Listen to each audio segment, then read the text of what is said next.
i-discuss natin ngayon ay yung relationship ng insurance at investment. Kasi madalas na pag-i-interchange sila.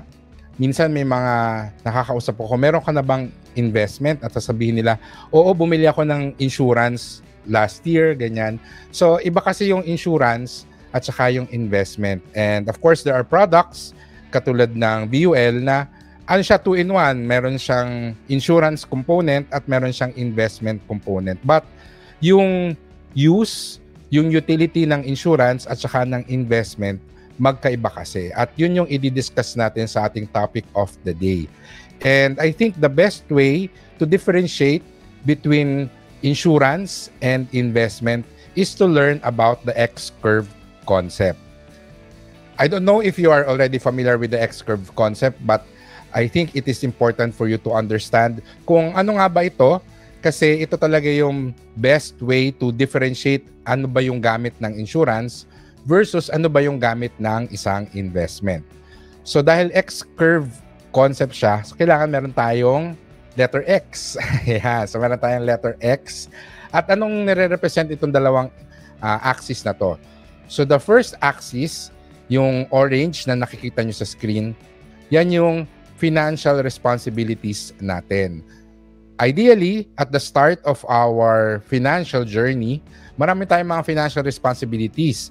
May mga gastos tayo sa food, sa health, nagpapaaral tayo ng mga anak, meron tayong binabayaran na bahay, may mga utang tayong binabayaran kung meron tayong personal loan, auto loan, etc.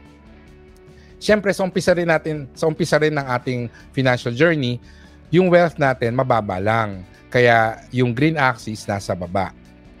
However, as we move through our life, through the years, dapat yung financial responsibilities natin bumababa.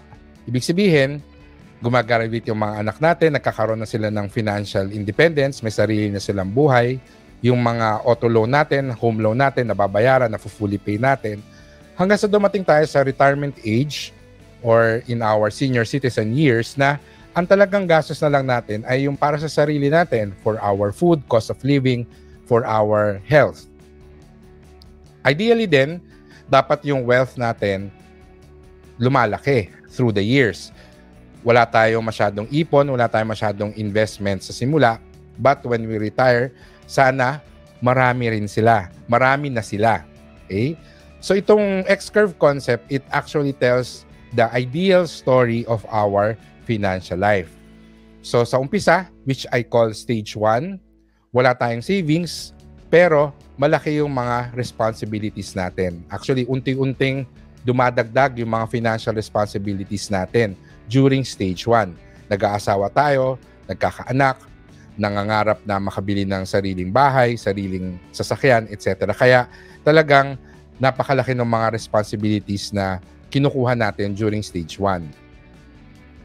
Ngayon, as we move through life, hopefully natututo tayong mag-save and dadating tayo sa stage 2 na kung saan meron na tayong naiipon na konting savings. Hopefully may mga investments na rin tayo na kahit konti rin lang, pero at this point, malaki pa rin yung responsibilities natin. Yung mga anak natin, siguro tapos na ng elementary, nasa college na, which is, syempre, marami pa rin gastos yan. Pero hopefully, yung mga una nating mga loans, mga car loan, medyo nabayaran na natin. Tapos yung home loan natin, steady na yung budgeting natin sa kanya. But still, big responsibilities pa rin, big financial responsibilities pa rin. But hopefully, meron na tayong konting savings and yan na yung stage 2. Yung pinakagitna, which is the intersection, usually for married couples, ito yung point na gumagraduate ng college yung anak natin. Kasi pag gumagraduate na ng college, syempre makakahanap na ng sariling trabaho, magkakaroon na siya ng sariling sweldo, and magiging financially independent na siya. Hindi na siya dapat umaasa sa atin, di ba?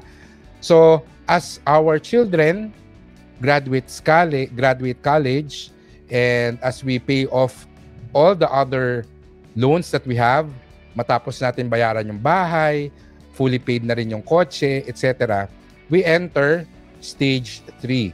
Kung saan mas malaki na ngayon yung naiipon natin, mas malaki na rin yung nasisave natin, and we now have less responsibilities. Sana makarating tayo sa stage 3 kasi between stage 2 and stage 3, yan talaga yung pinakamahirap na stage para sa akin dahil talagang sabay-sabay yan eh. Meron kang financial responsibilities, you're trying to really provide for your family, but at the same time, you're thinking na kailangan ko ring magtipid, kailangan ko ring mag-save for my retirement. But once you reach stage 3, from personal experience and observation from some of my friends and clients, medyo smooth sailing na yan, okay? Finally, we will reach stage 4. So, sana hindi stage 4 cancer, but stage 4, which is financial freedom. Wherein we really have a lot of savings and investments and we don't have any financial responsibilities anymore. Wala nang nakadepende sa atin. Ang binubuhay na lang natin pagdating sa stage 4 ay yung sarili natin.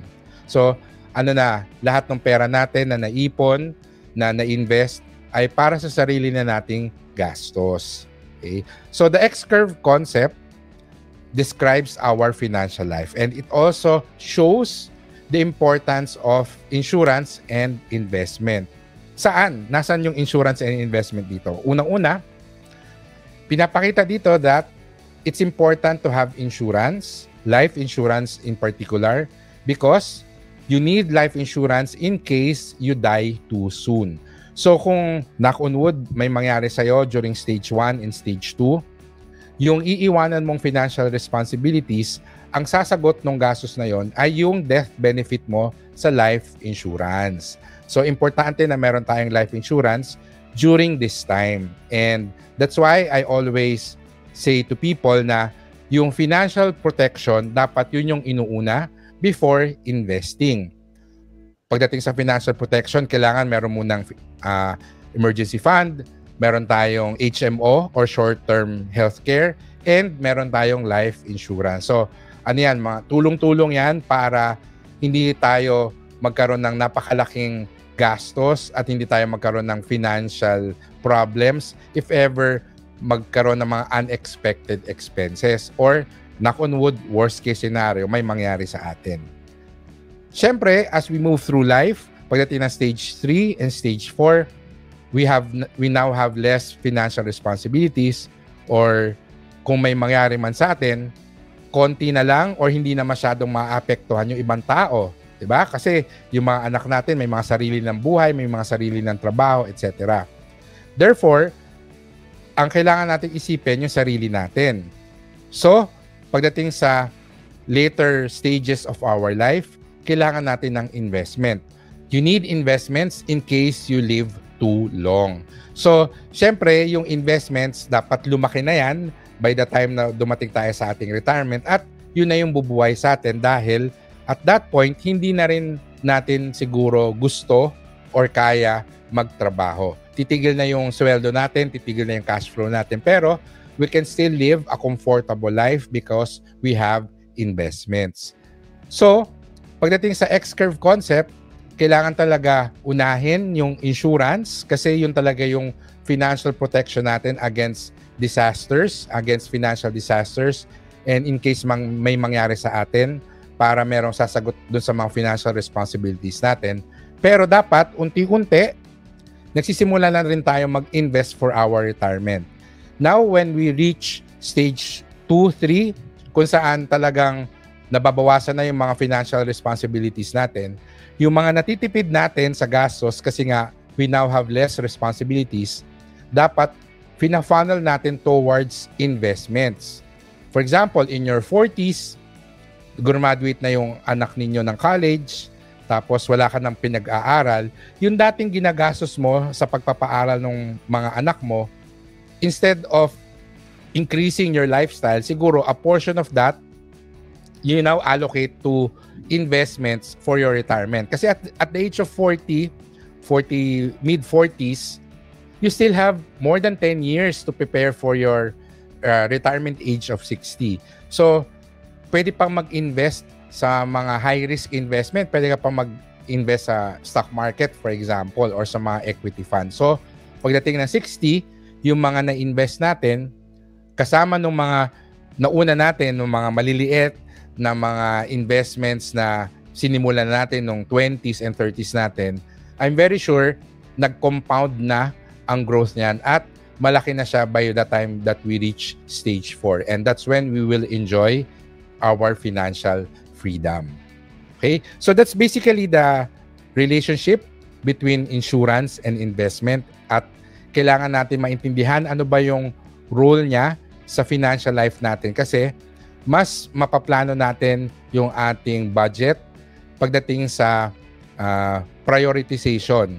So, yung X-curve concept, it really shows us the importance of having financial protection first before we really go full blast into growing our wealth in investment. So, again, importante na maaga mag-invest, pero wag natin ilagay lahat ng extra money natin sa pag-i-invest kung wala pa tayong financial protection. So, kailangan meron tayong insurance, meron tayong emergency fund, meron tayong HMO, may health insurance tayo, healthcare, para hindi tayo nag-worry about mga unexpected expenses, and therefore, pagdating sa ating productivity, since hindi tayo masyadong anxious, hindi tayo masyadong nag-worry, then we can be productive, we can find more ways to earn extra income, increase our cash flow, so that we can invest more.